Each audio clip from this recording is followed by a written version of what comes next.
Selamat berjumpa kembali dan salam sejahtera untuk kita semua.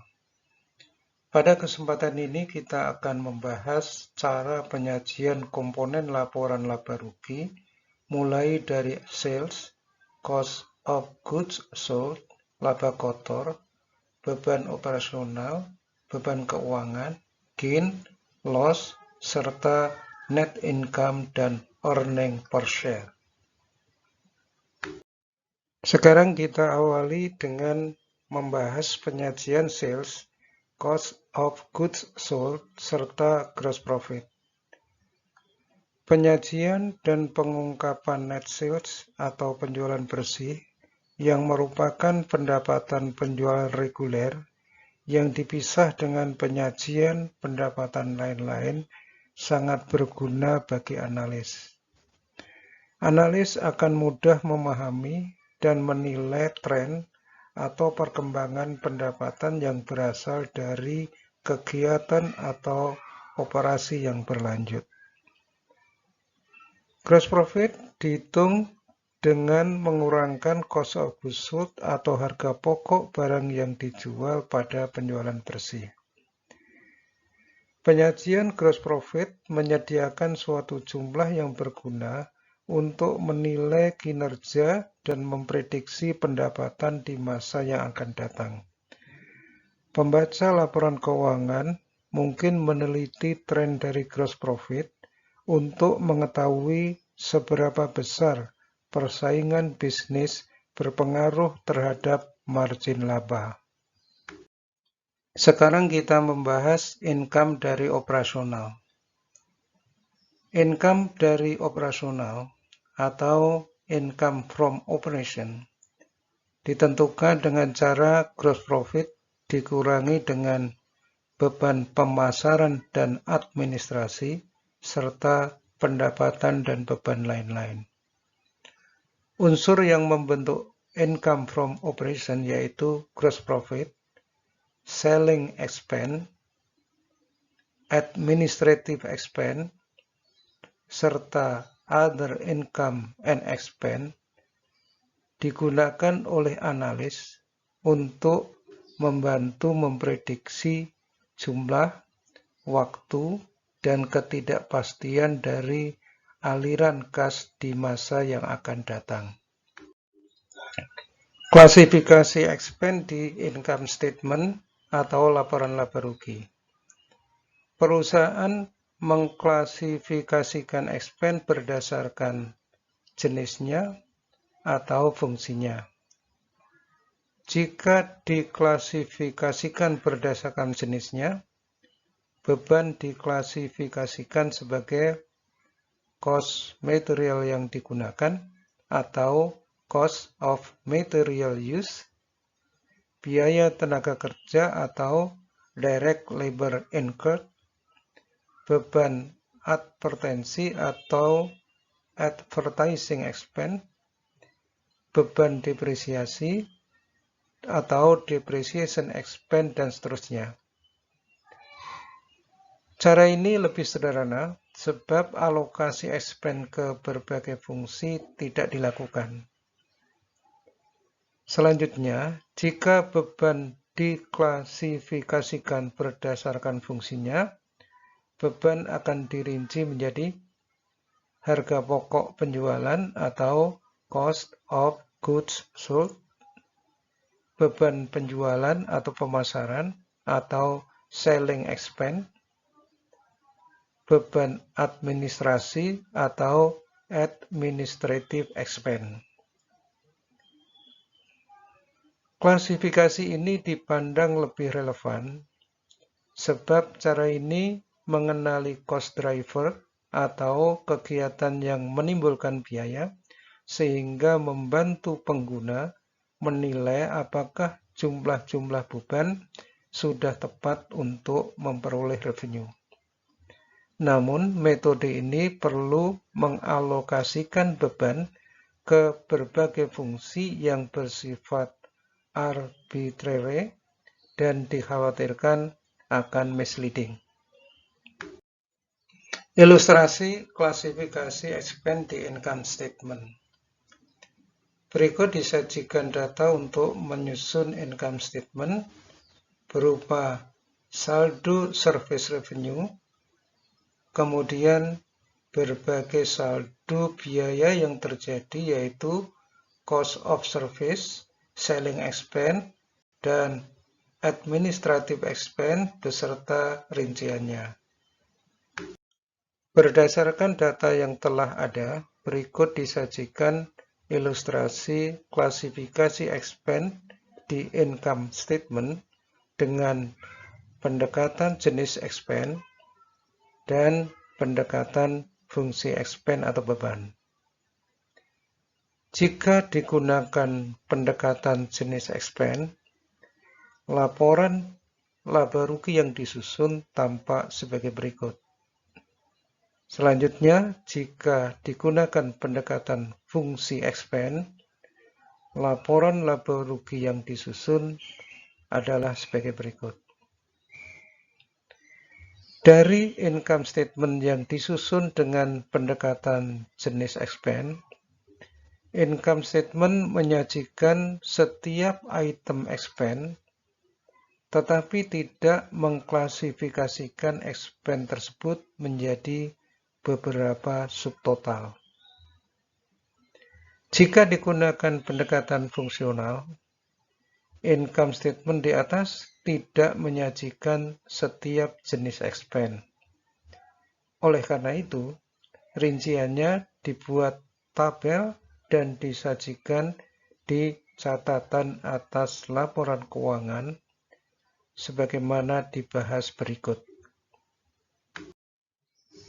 Sekarang kita perhatikan ilustrasi klasifikasi expense di income statement.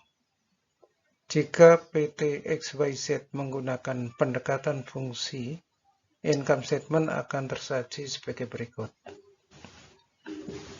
Sebagaimana tampak pada laporan laba rugi, selling expense disajikan totalnya yaitu sebesar 23 juta rupiah.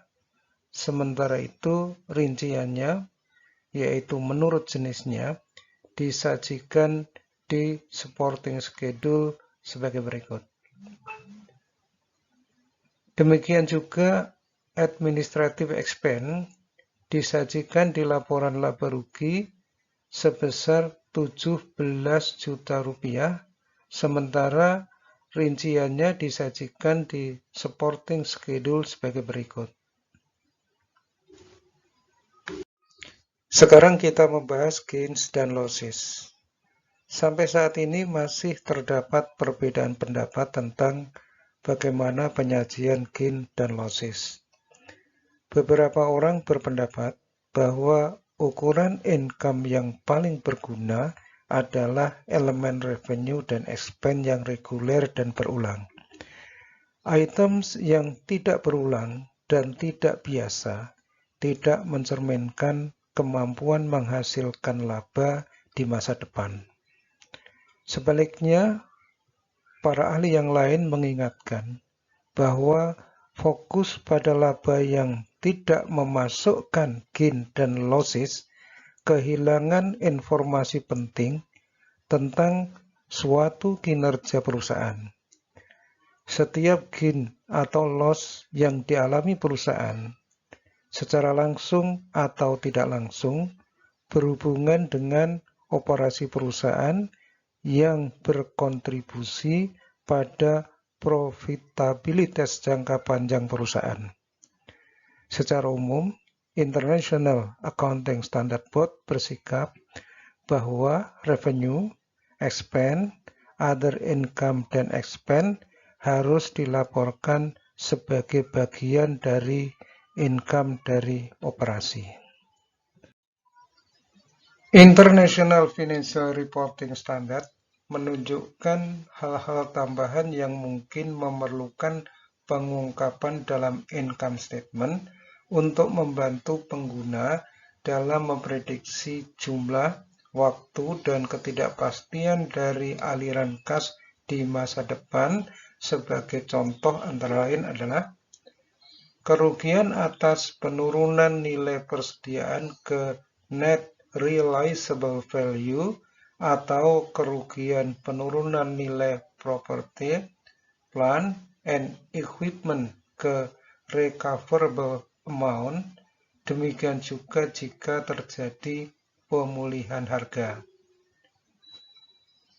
Kerugian atas restrukturisasi aktivitas perusahaan, laba atau rugi atas pelepasan properti, plant, and equipment atau investment. Penyelesaian sengketa. Sekarang kita membahas penyajian income before income tax. Income before income tax dihitung dengan cara mengurangkan interest expense atau financing cost terhadap income dari operasi. Berdasarkan IFRS, perusahaan harus melaporkan financing cost dalam laporan laba rugi. Aturan ini bertujuan untuk membedakan antara aktivitas bisnis perusahaan dengan kegiatan pembiayaan, yaitu bagaimana perusahaan memperoleh modal. Financing cost dapat meliputi interest expense, dan pada situasi yang lain, interest expense dikurangi dengan interest revenue. Sekarang kita membicarakan net income dan earning per share, atau laba per lembar saham. Net income dihitung dengan cara income before income tax dikurangi dengan income tax. Net income dipandang oleh banyak orang sebagai ukuran yang paling penting dari kesuksesan atau kegagalan perusahaan pada periode tertentu. Income tax dilaporkan persis sebelum net income, karena income tax tidak dapat dihitung sebelum seluruh revenue dan expense diperhitungkan. Memahami bagaimana perusahaan menghitung income tax adalah penting. Sebagai contoh, beberapa jenis revenue dikenai tarif pajak yang berbeda, dan ada expense mungkin tidak deductible atau tidak dapat menjadi pengurang penghasilan bruto untuk tujuan perpajakan. Suatu perusahaan sudah biasa memperhitungkan hasil operasi dalam net income.